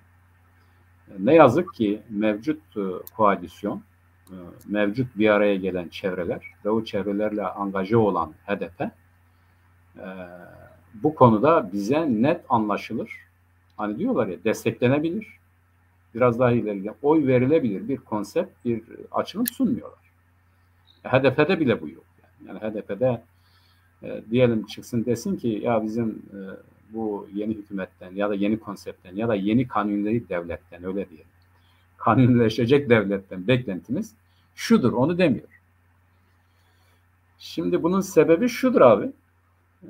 Devrimler, dönüşümler, mesela AKP iktidara geldiğinde bu kurulu düzen, bu eski düzen, yani 1923'te kurulup 12 Eylül'le pekişen ve 2002'de aynen şimdiki bir ekonomik krizle beraber tepetaklak olan hükümetin yerine gelen AKP iktidarı ciddi motivasyonlara sahip. Hem yerel, yani hem Türkiye'de, Kürdistan'da, dünyada çok ciddi destekleri vardı. O desteklerin olmasının nedeni de Kürt meselesini çözeceğiz, demokratikleşeceğiz, Avrupa toplumuna gireceğiz, bir dünya devleti, yani dünyanın medeni milletleriyle aynı prensipler çerçevesinde idare edilen devlet olacağız dediler. Bu kitlesel olarak da ciddi desteği vardı. Dikkat edersen o zaman işte solcuların önemli bir kesimi, liberallerin hepsi, işte sosyal demokratların önemli bir kısmı AKP iktidarını desteklediler. Çok ciddi primler verdiler. 2007'ye kadar böyle geldi. Yani onlar da bir şeyler yaptılar tabii. Yani Avrupa'dan kimi kanunlar aldılar, anayasayı ufak tefek tadilatlardan geçirdiler. İşte bir takım demokratik hakların tanınması konusunda resmen olmasa da fiilen bir ön açtılar. Alevi meselesi tartışıldı, Kürt meselesi tartışıldı gibi. Ve geleneksel rejim ya da işte Ergenekon ve balyoz davalarıyla beraber geçmişin egemen kesimleri tasfiye edildi ciddi oranda. Bütün bunlar bir toplumsal destek de gördü ve bunun için bunlar yapılabildi. Yani eski rejimin kendisini savunabilmesi için toplumsal desteğini yitirirken AKP iktidarı işte bir takım böyle palyatif ya da görsel olarak göze hoş gelen girişimlerle yaptığı her şeyde ciddi kitlesel destek buldu. Ve bunları yaptı. Ne zamana kadar? İşte 2000 bu 17-25 Aralık mıdır? 15-27 Aralık mıdır? Her neyse o zamana kadar. Yani AKP'nin iyice böyle düşünüldüğü gibi olmayan bir parti olduğu anlaşıldığından itibaren giderek geriledi ve bu kitle desteğini yitirdi. Şimdi Türkiye'de kanunileşme ya da demokratikleşme, onlar kanunileşme demiyor, demokratikleşme diyorlar. Bu demokratikleşmenin içeriği konusunda biz şunu istiyoruz diyen mobilize olmuş, harekete geçmiş kuvvetler yok. Yani işçi sınıfının hali belli. Türkiye'deki sol siyasetin hali belli. Yani o çevrelerle konuştuğumuz zaman zaten kendileri de söylediler. İktidar olmayı, talep etmeyi boşver, yani düşünülmüyor bile. Yani bu şartlar altında. Oysa Türkiye şartlarında sol, mesela Yunanistan'da bu Syriza hareketi gibi çok kısa sürede mobilize oldu ve iktidar oldu adamlar. Yani bu yeni sol diyebileceğimiz bir kesim. Türkiye'de işte ise bu yeni solculuk anlamında, Almanya'daki sol parti anlamında, komünistlerin giderek böyle popülize sol kültürle yeniden kendilerini organize etmeleri anlamında söylüyorum. Türkiye'de de bunu yaptı ya, devrimci yolcular sol parti oldu ya. Sol parti oldu da mantalite değişmedi, aynıdırlar. Nedir bu? Türkiye'de mantalite değişikliği, ben bunu bir abartı olarak ya da bir şey olarak söylemiyorum. Türkiye'de mantalite değişikliği, şu ana kadar Türkiye Cumhuriyeti Devleti'nin dışladığı, eskiden KKK dediğimiz, Kürt Komünist Kızılbaş dediğimiz, bu mantalitenin değişmesidir. Yani Kürt meselesi var kardeşim, devletine dönüp sen burada bu politika yürütemezsin diye derse, yani bize bir şeyler telkin etmekten çok, biz kardeşiz, birlikte yaşayalım, birlikte yeni bir devlet kuralım, o zaman mutlu günler gelecek demeden, kendi devletine dönerek senin buradaki yürüttüğün siyaset yanlıştır diyebilecek bir siyasal oluşum olmadığı müddetçe ve kitlelerin de bunu da kitlelere empoze etmediği müddetçe bir mantalite değişikliğinden söz edemeyiz. Yani onlar demokratikleşme diyorsa demokratikleşme budur zaten. Yani bunu savunmadan kendi evvela yönünü devletine çevirip sen bunu yapamazsın, burada bulunman gayrimeşrudur, bak buradaki halk seni istemiyor, İstersen sor, referanduma gidelim, sandık kur, bu şartlarda bile sor yani. Türkiye Cumhuriyeti Devleti'nin bize reva gördüğü siyaseti onaylıyor musunuz? Ayrılmayı da boşver. Bir sorsunlar. Ya da şey yapsınlar kardeşim, ya da bu anketörleri var bunların. Bir sorsunlar. Kürtlere desinler ki siz bu devletin size reva gördüğü siyasetten memnun musunuz? Bir sorsunlar ya, zor bir şey değil ki.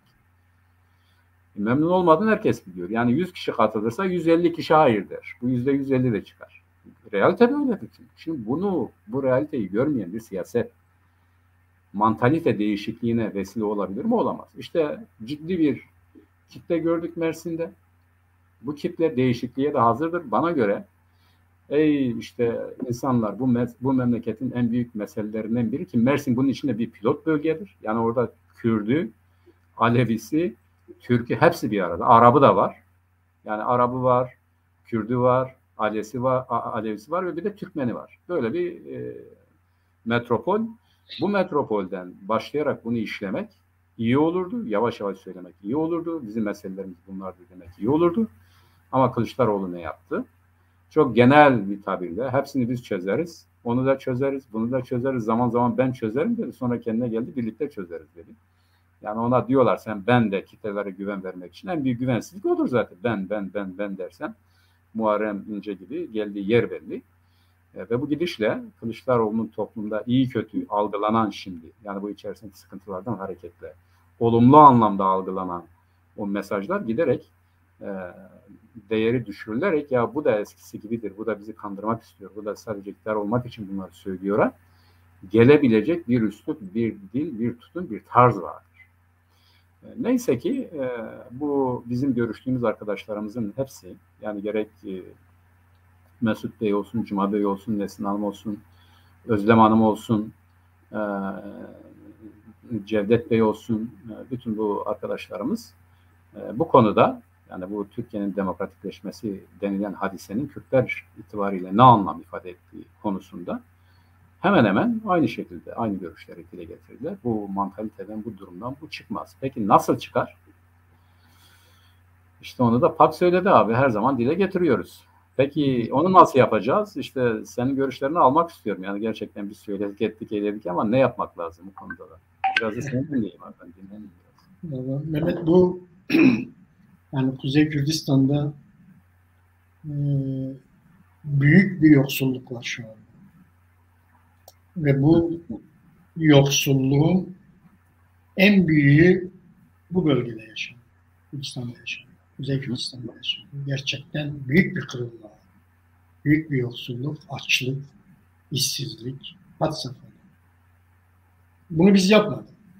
Bunu Türkiye devleti, Cumhurbaşkanlığı hükümet sistemine giderek Kürtlerin bölgedeki kazanımlarına yönelip bütün bütçeyi savaşa harcayarak, orada harcayarak Türkiye'nin ekonomisini batırdı ve bu ekonominin batmasıyla birlikte Kuzey Kürdistan'da yaşayan memurlar, işçiler, köylüler, emekliler hepsi bu sıkıntıyı yaşıyorlar ve katmerlisini yaşıyorlar bu bölgede. Gerçekten yani çarşıya, pazara çıktığımızda, esnafla görüştüğümüzde, bu ara geziyoruz da biraz bölgeyi, gezdiğimizde çok büyük bir yoksulluk olduğunu ve zaten Kuzey Kürdistan'da gelir dağılımı, uçurumu olduğunu biliyoruz. Çok az bir kesim var ekonomik durumu iyi olan, büyük bir kesim, büyük bir yoksulluk içerisinde. Evet. Bu ekonomik krizle birlikte de bu giderek arttı. Giderek arttı. Artık bu içinden çıkılmaz bir hale getirdi. Ve hiç kimsenin gücü de bu ekonomik krizden etkilenen insanlara yetişmeye, yardım etmeye de yetmiyor. Öyle de bir şey var. Bunun için çalışılacak ama yani çok büyük, çok da böyle büyük başarılar beklemiyor. Yani. Çünkü çok büyük bir kırılma. Orta kesimde gitti işin kötü tarafı. Onlar da giderek yoksullaşmaya gidiyorlar. Ve bunu kurtarmak kolay değil. Bunlar hepsinin nedeni işte Cumhurbaşkanlığı hükümet sistemi ve Cumhurbaşkanlığı hükümet sistemiyle gitti. Bütün paralarını Suriye'de Kürtlerin kazanımlarını yok etmek için harcadı. Onda da ne kadar başarılı olacağı belli değil ve şu anda masada olmak için sahada olmaya devam ediyor. Öyle gözüküyor. Yani ben Suriye ile ilgili olacak masada olmam gerekiyor. Çünkü Kürtlerin burada bir şey kazanmaması gerekiyor. Onun için de orada kalmaya devam ediyor. O gereklilik de Devlet Bahçeli'nin AKP hükümetini desteklemesinin altında yatan en büyük neden. Hı hı. Devlet Bahçeli'yi biliyoruz, onların görüşlerini biliyoruz. Onlar Suriye'de Kürtlerin kazanımlarını yok etmek için o aynı şekilde AKP'yi de desteklemeye, AKP'yi de bu yola sürüklemiş durumda. Zaten Türkiye'deki İslamcıların genelinde bir Türk İslam sentezi yapıyor. Yani bizim bildiğimiz anlamda bir İslami hareket değil de daha çok Türk İslam sentezine dayalı bir İslami hareket görüyoruz ve bir türlü ondan da kurtulamıyorlar yani. Onun için de MHP ile birlikte çok rahat bir şekilde bu şeyi, iktidarı götürmeye çalışıyorlar. Bu bizim buradaki problemimiz bence başta söylediğim olayda yatıyor. Yani Kürtler, evet, hepimiz biliyoruz, biz de siyasetin içerisindeyiz. En çok iki tane Türkiye Partisi'ne oy veriyorlar. Bir tanesi HDP, bir tanesi de AKP. Kürtlerin oyları. Diğerlerine de var ama asıl yoğunluk burada. Hem AKP'ye oy veriyorlar hem de HDP'ye oy veriyorlar. AKP, HDP içerisindeki Kürt siyasetleri, Kürtlerin verdikleri bu oyları, Kürtlerin kazanımına dönüştüremiyor. İşte problem burada yatıyor. Yani Kürtlerden oyu alıyorlar ama hiçbir zaman bu oylar Kürtlerin kazanımına dönüşmüyor. Bunun nedenlerine baktığımızda demin senin de söylediğin gibi yani bir defa Kürtlerin acil taleplerinin açık, kamuya açık mekanlarda artık konuşulması gerekiyor. Evet. Yani nasıl eskiden komünizm günahtı. Bugün Komünist Parti var. Herkes komünist diyebiliyor Türkiye'de. Seçimlere girebiliyor Komünist Parti. Yani onun gibi ve bugün bir Kürt meselesi, bir Kürdistan meselesi açık mekanlarda konuşulması gerekiyor. Artı Kürtlerin acil taleplerinin de burada gündeme gelmesi gerekiyor. Yani açık alanlarda dediğimiz mitinglerde, televizyon konuşmalarında bu siyasi partilerin Kürtlerin acil talepleri karşısında nasıl bir tavır takınacak? Hı hı.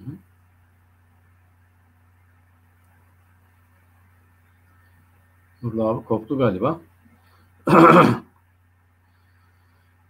Ben devam edeyim. Bu bizim acil talepler, Hakk'ın 2. Kongre'den sonra gündeme getirdiği acil taleplerin esası yasalarda ve anayasada Kürt milletinin varlığının tanınmasıdır. İşte bizim partiyle ilgili iddianamelerde de dile getirildiği gibi siz Kürt diyorsunuz, Kürdistan diyorsunuz, bu bölücülüktür, ırkçılıktır gibi. Abi ben devam edecektim senin yerine. Buyurun abi. Yani bu şeylerin Mehmet, Kürtlerin acil taleplerinin açık mekanlarda artık konuşulması lazım ve tabu olmaktan çıkması lazım. Evet. Geçmişte biliyorsun hani demin işte komünist çok tabu bir meseleydi ama bugün konuşuluyor. Nazım Hikmet tabu bir konuydu.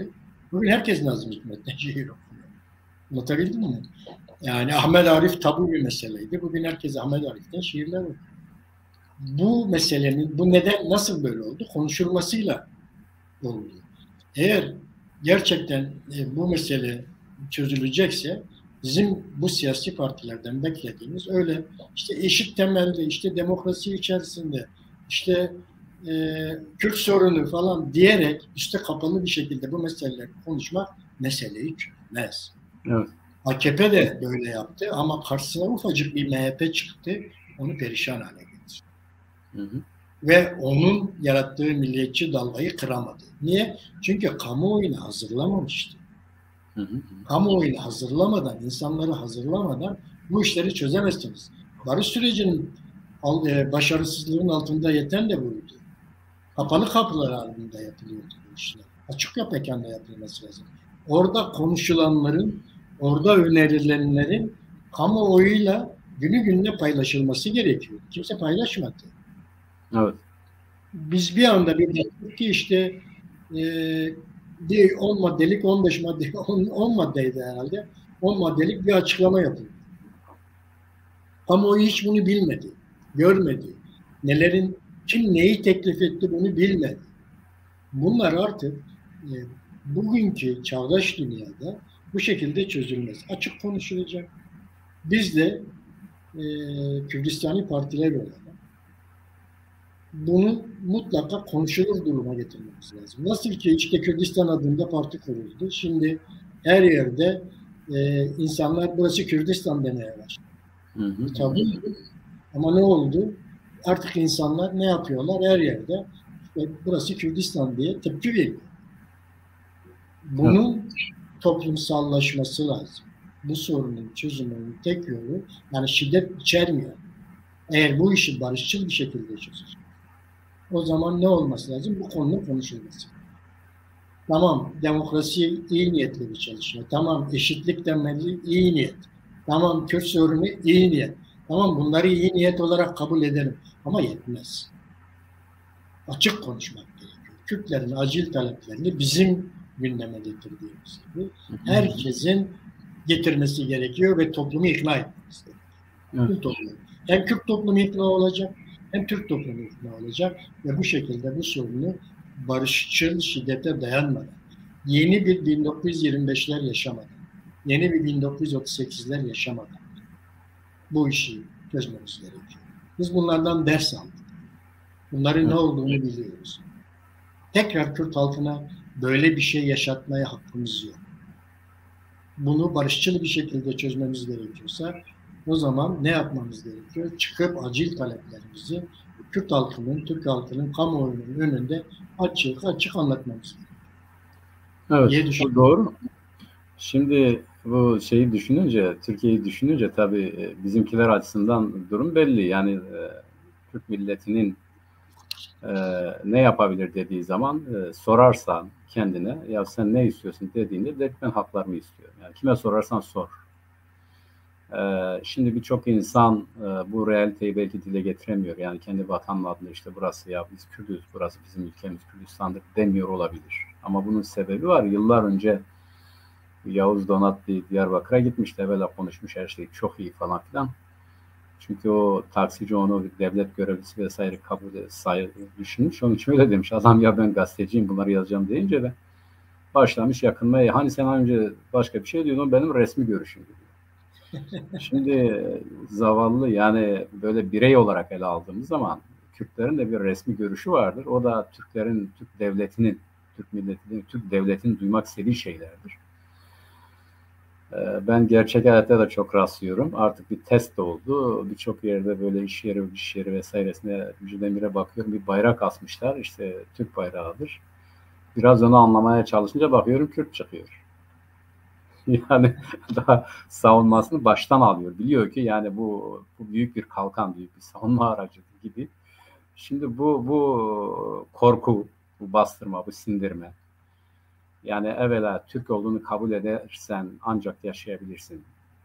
Gizli empozu, gizli dayatması ortadan kalkarsa insanlar oldukları gibi hareket etmenin kötü bir şey değil, iyi bir şey olduğunu, kişinin kendisiyle barışmanın birinci yolunun bu olduğunu anlarlarsa çok daha rahat davranırlar ve sorunların çoğu da böyle çözülür.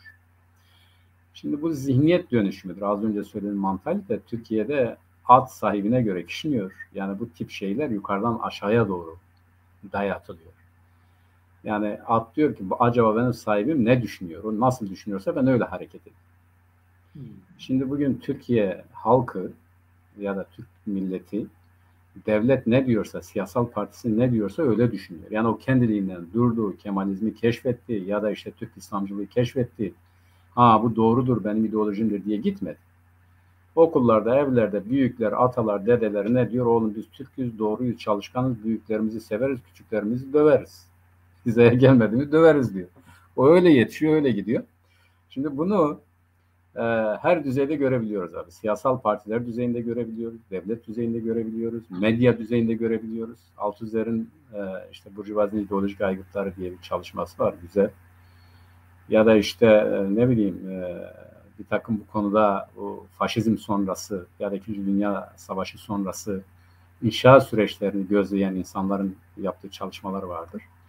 Bu devletin egemenliğini artık belli bir rızaya dayandırmak için bir takım kolları vardır. Medya bunlardan biridir. Yani gazetecilik o zaman işte basın, yayın, okullar, işte sivil toplum kuruluşları vesaire falan filan böyle bir yukarıdan aşağıya doğru inşa edilen devletin millet haline getirilmesi olayı Batı'dan başlayan, bu ulus devletle başlayan, empoze edilen, yaratılan ve oradan da zaten Türkiye Cumhuriyeti Devleti de oradan aldı. Fransa'dan aldı. Ne olsa hep Fransa'dan alıyor.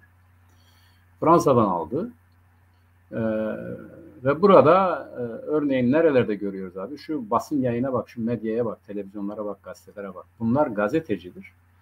Fakat hepsi der ki ben evvela Türk'üm, doğruyum, çalışkanım. Yani tek devlet, tek millet, tek bayrak konusunda bunlar hepsi aynıdır.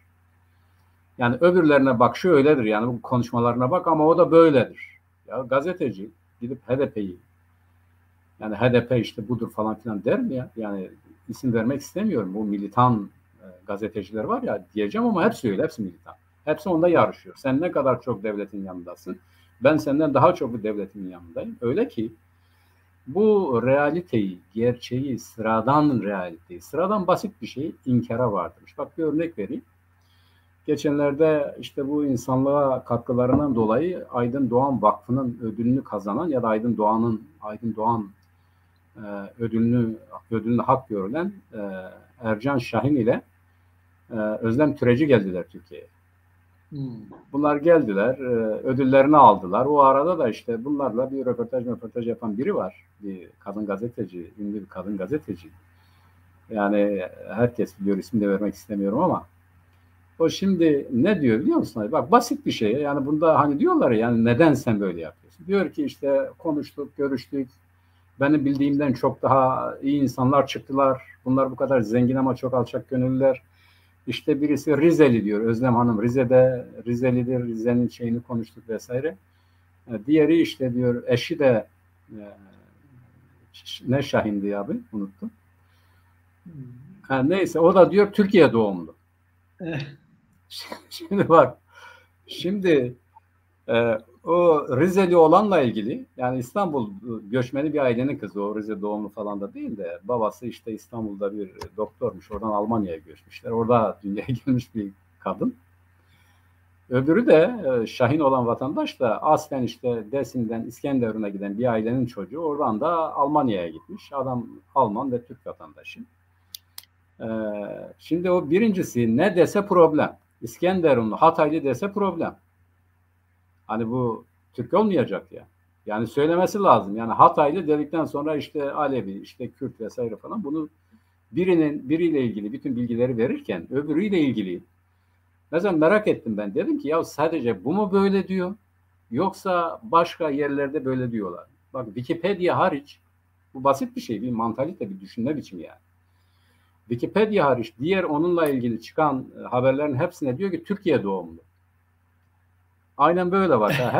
Hepsi Türkiye, diğerine ilişkin Rizeli vesaire ya da İstanbullu bir ailenin çocuğu. Ona ilişkin hiçbir şey yok. İşte Türkiye'li.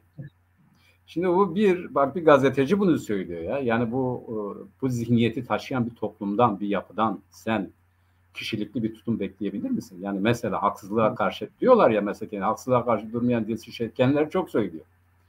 Ama söz konusu Kürtler olunca ya da Kürtlerden ileri gelen insanlar olunca bunu söylemek onlar için zor. Neden zor? Çünkü devlet bu konuda hassastır. Sahibine göre konuşuyor. Devletine göre konuşuyor. Devlet ona böyle konuş demiyor. O ona göre konuşuyor. Diyor ki ben bu ülkede yaşıyorum. Bununla iyi geçineyim. Devlet yalan söylüyorsa ben de söyleyeyim. Devlet haksızlık yapıyorsa ben de yapayım ya da onu görmeyeyim. Bu aydın tabakada, gazeteci tabakada, yönetici tabakada, siyasal partiler düzeyinde, yani bu toplumu değiştirmek için çaba sarf eden herkesteki bu mantalite tepeden gelen bir mantalitedir ve bu değişmediği müddetçe, yani buna işte Voltaire ne demişti kardeşim? Diyor ben senin gibi düşünmüyorum ama senin kendi fikrini söylemen için hayatımı vermeye hazırım. Biz hayatı boş ver, sadece desin ki ya bunlar da böyledir. Bunu bile kabul etmiyor. Bu basit ama çok önemli bir örnek. Onun için bizim aynı zamanda da Türkiye'de de bunu çok konuşmamız lazım. Yani Türkiye'deki ilericilerin, demokratların kendi devletine, kendi toplumdaki gerici, bu bir milletin kendi haklarını kullanması önündeki engellerin kaldırılması için bunu söylemeye cesaret etmelidir. Artık cesaret diyorum. Evet. Yani ne yapayım? Yani sorumluluk demiyoruz da cesaret diyoruz. Oysa bu onların görevi, bunların sorumluluğu. İnsan olmaktan ileri gelen bir şeydir.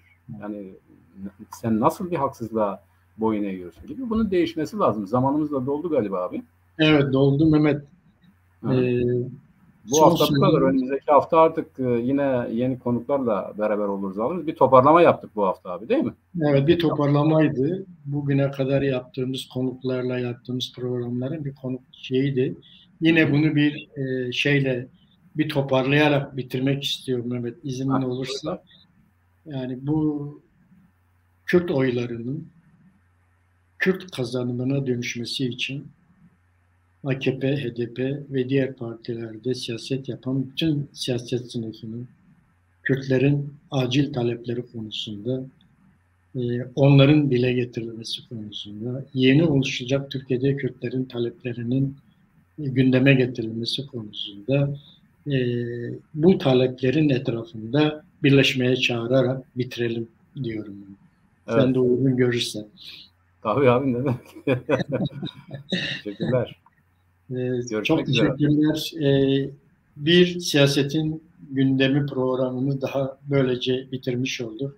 Önümüzdeki hafta yeni konularla, yeni konuklarla görüşmek üzere. Herkese dembaş. Dembaş Mehmet. Dembaş abi.